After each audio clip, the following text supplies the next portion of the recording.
Hello दोस्तों, कैसे हैं सभी लोग। आप सभी का आपका अपना चैनल IND मैथ रिजल्ट्स में आपका स्वागत है और मेरा नाम नीतीश चौधरी है।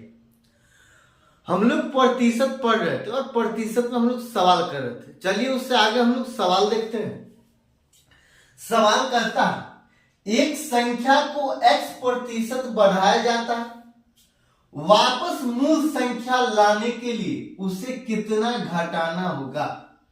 एक संख्या जिसको x प्रतिशत बढ़ाया जाता है, कोई संख्या होगा उसको x प्रतिशत बढ़ाया जाता है और जो संख्या था उसी संख्या पर लाने के लिए उसे कितना घटाना पड़ेगा।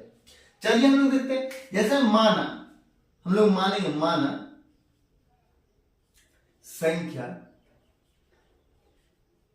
बराबर x, ये x नहीं 100 ये 100 मानेंगे। अब ये 100 को x प्रतिशत बढ़ाया गया।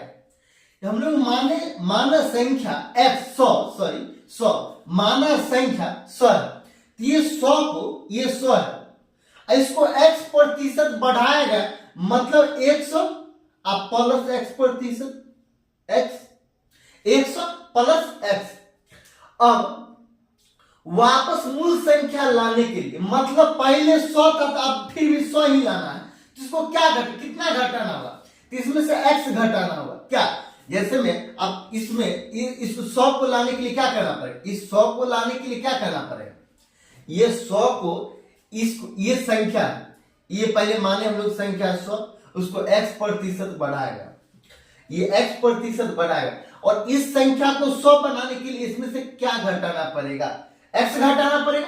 इसमें से x घटा दें तो यहाँ पे x घटा दें तो ये plus x minus x cancel हो जाए तो ये 100 बचे, तो x घटाना पड़ेगा, x घटाना पड़ेगा कितना में से, तो ये बेस है कितना में से, तो 100 प्लस x में से 100 अब प्लस x।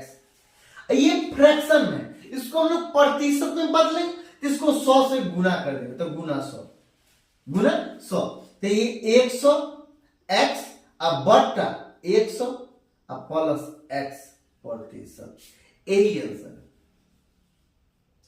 फिर अगला सवाल कहता है जलकर में 20% की वृद्धि हुई लेकिन उसकी खपत में 20% की कमी हुई है, तो धन के खर्च में वृद्धि या कमी कितनी हुई। ये मूल्य बराबर क्या होता है, मूल्य बराबर होता है खर्च और गुना खपत।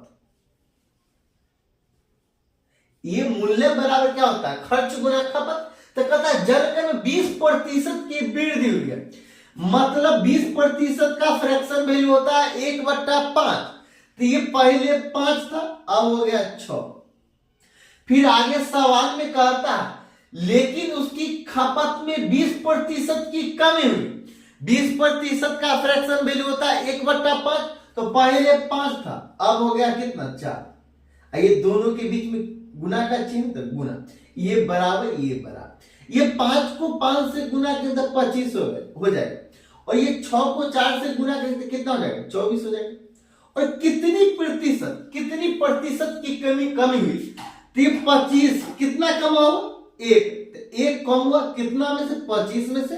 ये फ्रैक्शन है, इसको प्रतिशत में बदलने के लिए हम 100 से गुना करेंगे तो ये गुना 100, ये गुना 100। अब ये 25 को 4 बार पढ़ने के बाद कैंसिल हो जाएगा तो ये 4% की कमी है इसलिए माइनस लगा दें, यही आंसर। इसको दूसरा विधि से बना सकते हैं, लेकिन दूसरा विधि अगला फिर और सवाल करेंगे, फिर अगला में सीखेंगे।